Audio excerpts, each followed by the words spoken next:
What's up, YouTube? This is Too Raw for TV. So,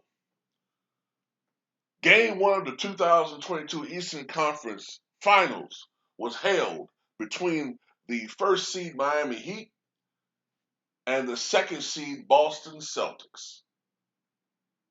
Even though these two teams are young blood, this isn't their first rodeo to this plateau.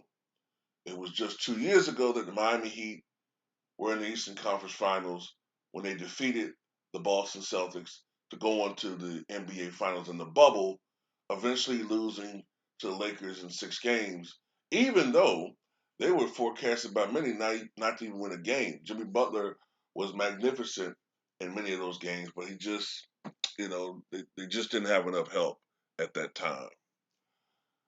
The Boston Celtics, this is their third Eastern Conference Finals trip in 5 seasons. Recall, as I just said, in 2020 they faced the Miami Heat, losing ultimately.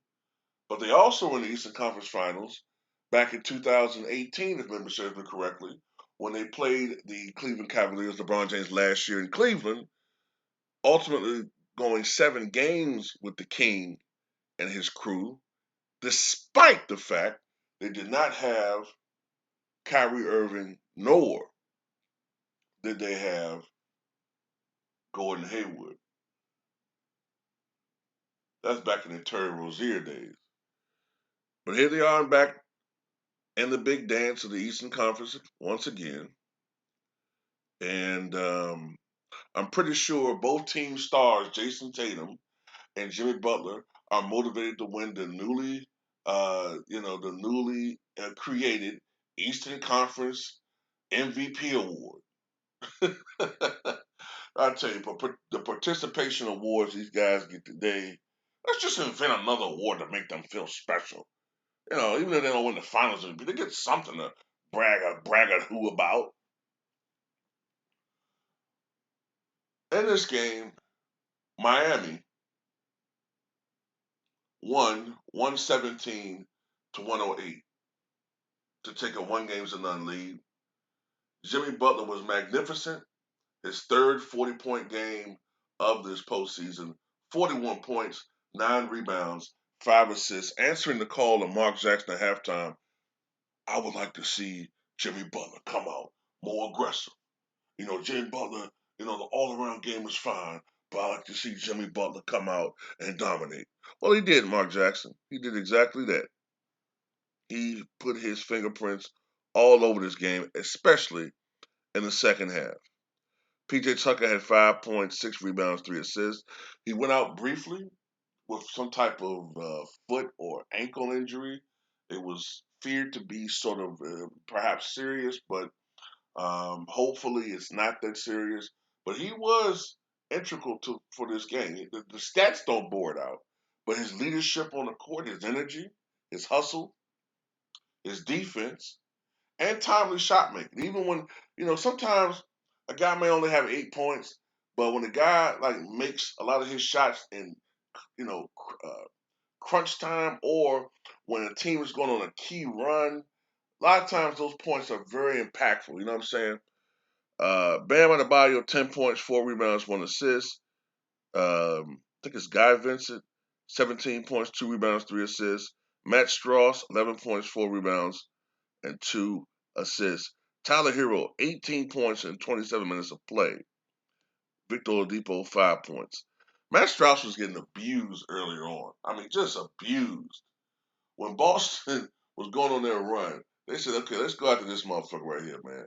So, I mean, Derek Wright, who was taking the place of Marcus Smart in the lineup, was doing his best Marcus Smart impersonation, blocking his shit. The defense was going at Matt Strauss. They said, this is a slow motherfucker right here. He got the foot speed. Let's just attack him. And early on, it looked like Boston was going to repeat what they've done with other teams.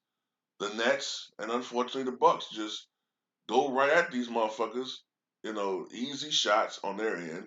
They're stifling defense. Um, you know, Either the threat of the shot block or the threat of the steal was making guys anxious, tensing up, forcing bad shots. Uh, it looked like they were on their way to another 20-point, 110-90 victory. But then Miami woke up. Slowly, they woke up. Slowly. Uh, at halftime, they had an 8-point deficit, the Miami Heat. But in the third quarter and fourth, they woke up. There was a stretch where I think Miami went on something like a 22-2 run, which has always been a signature of Miami this year to go on these runs. Jimmy Butler had 2 consecutive breakaway steals for scores. Um, you know, also got to remember Boston did not have Al Horford, but I'm not giving them no excuses. None. None. None. None. I'm going to tell you why.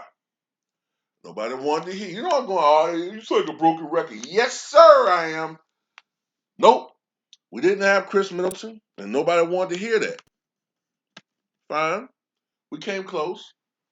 There's always next year. I still think Milwaukee's the best team when they're healthy. I still believe that shit. But I don't want to hear no excuses.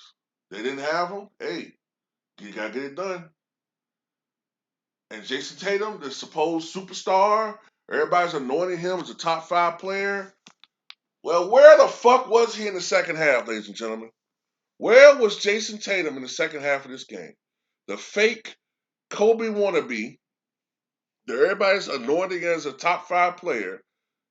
He just David Copperfield in the second half just disappeared.